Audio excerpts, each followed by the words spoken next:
न कि रोजगार मांगने वाले। हम लोगों को रोजगार देना सिखाएंगे, मांगना नहीं। इसके लिए हम लोग कार्य करेंगे। इसलिए मैं सिर्फ बिहार के बारे में आपके समक्ष कहूँगा। ऐसे भी मेरा दायित्व बिहार प्रदेश ही है, इसलिए अभी चुनाव भी बिहार विधानसभा का बिहार में हो रहा है, इसलिए हमारा फोकस किन चीज़ों पर होगा ये मैं आप लोग को बताना चाहता हूँ। अभी बिहार में सबसे ज़्यादा जो ज़रूरत है वो है शिक्षा, स्वास्थ्य और रोज़गार की।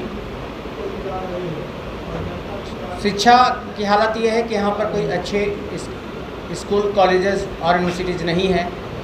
जब भी कोई टेक्निकल कोर्सेज की बातें आती हैं तो छात्रों को बिहार से बाहर जाना पड़ता है। स्वास्थ्य की बात आती है तो यहाँ पर कुछ हॉस्पिटल्स खुले हैं अभी, लेकिन अभी भी बहुत अच्छे अस्पताल नहीं हैं बिहार में। इसलिए अगर कोई बहुत सीरियस बीमारी होती है, गंभीर बीमारी होती है, तो लोगों को बिहार से बाहर जाना पड़ता है। और उसके बाद बात आती है रोज़गार की। अभी आपने देखा होगा कि कोरोना के कारण लॉकडाउन जो हुआ, तो हर प्रदेश से, वो चाहे महाराष्ट्र हो, दिल्ली हो, पंजाब हो, यूँ कहें कि बिहार का लगभग 40% जो आबादी है और रोज़गार के लिए बिहार से चली जाती है। और अभी जब लॉकडाउन लगा तो बिहार वापस लोगों को लौटना पड़ा, काफ़ी दिक्कतों का सामना करना पड़ा उन्हें। बहुत से लोग रास्ते में ही गुजर गए, बहुत से लोगों को ये किन प्रकार आना पड़ा, और आने के बाद भी यहाँ रोज़गार नहीं मिला। जबकि यहाँ के मुख्यमंत्री नीतीश कुमार जी ने कहा था कि अब यहाँ से किसी को वापस नहीं जाना पड़ेगा और हम रोज़गार की व्यवस्था करेंगे। लेकिन किसी भी बिहारी ने उन पर विश्वास नहीं किया, और जहाँ से वो वापस आए थे, जैसे ही परिस्थितियाँ थोड़ी अनुकूल हुई और वापस उन्हीं प्रदेशों में रोज़गार पाने के लिए चले गए। तो सबसे पहले मैं ये पलायन रोकना चाहूँगा, और मैं चाहूँगा कि बिहार से किसी भी व्यक्ति को रोज़गार पाने के लिए किसी दूसरे प्रदेश में भटकना नहीं पड़े। क्योंकि आपने सुना होगा कि महाराष्ट्र में बिहारियों के साथ, या दिल्ली में भी, पंजाब में भी, गुजरात में भी बिहारी जो मज़दूर होते हैं उनके साथ दुर्व्यवहार होता है, उन्हें सम्मान दिया नहीं जाता। और हकीकत ये है कि ये जितने प्रदेशों का नाम मैंने आपको गिनाया, अगर हमारे बिहारी भाई वहाँ नहीं जाएंगे तो ये सारे राज्य के जो कारखाने हैं बंद पड़ जाएगा, ठप पड़ जाएगा। और यही कारण है कि जब चले आए थे तो उन्हीं मिल के मालिकों ने जो उस समय दुत्कार का भगा दिया था, वापस बुलाया ही नहीं, बल्कि जो तनख्वाह दी जा रही थी उसे 1.5 गुनी 2 गुनी तनख्वाह का प्रलोभन देकर बुलाया गया।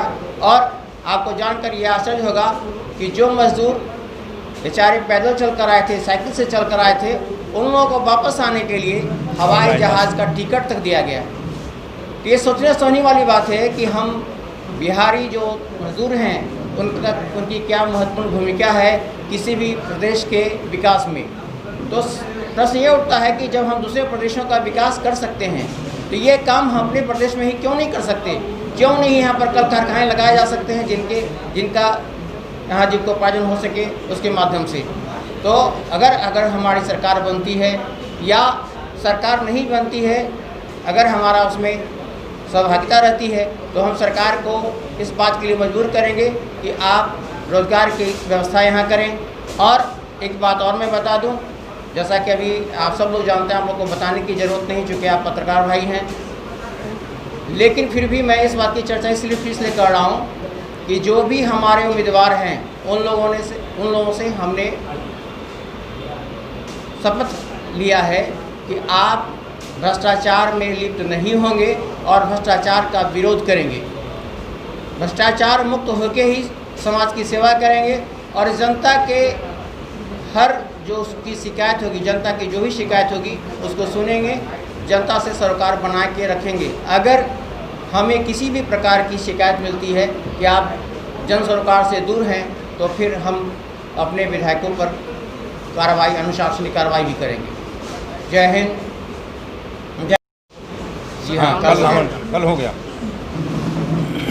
भारतीय जनता पार्टी दल के 10 प्रदेश अभी 18 हो चुका है और थर्ड फेज बाकी है।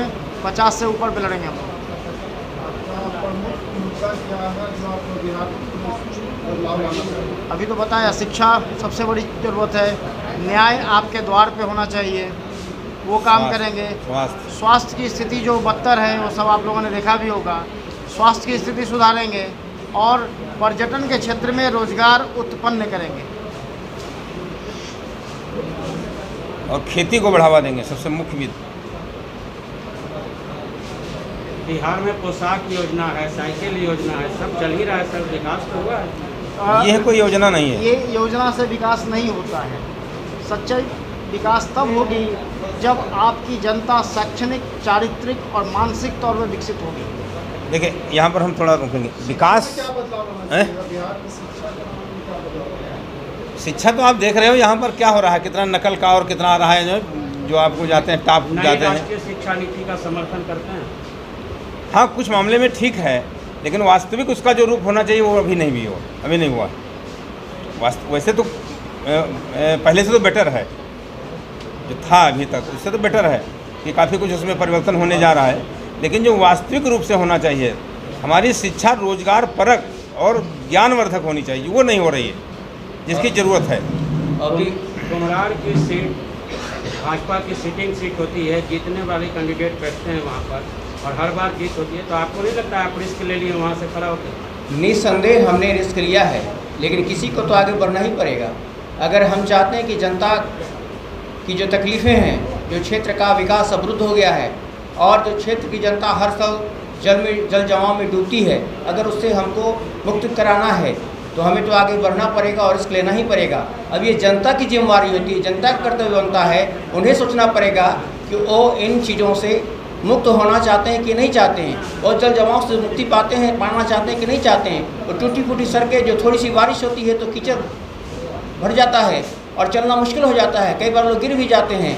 इसके अतिरिक्त और भी तरह की बहुत सारी बातें हैं। उन सारी चीज़ों से मुक्ति पाने के लिए और इसका समाधान करने के लिए उन्हें विकल्प तो ढूंढना ही पड़ेगा। अब ये जनता का कर्तव्य है, विकल्प के रूप में किसको ढूंढते हैं, किसको चुनते हैं,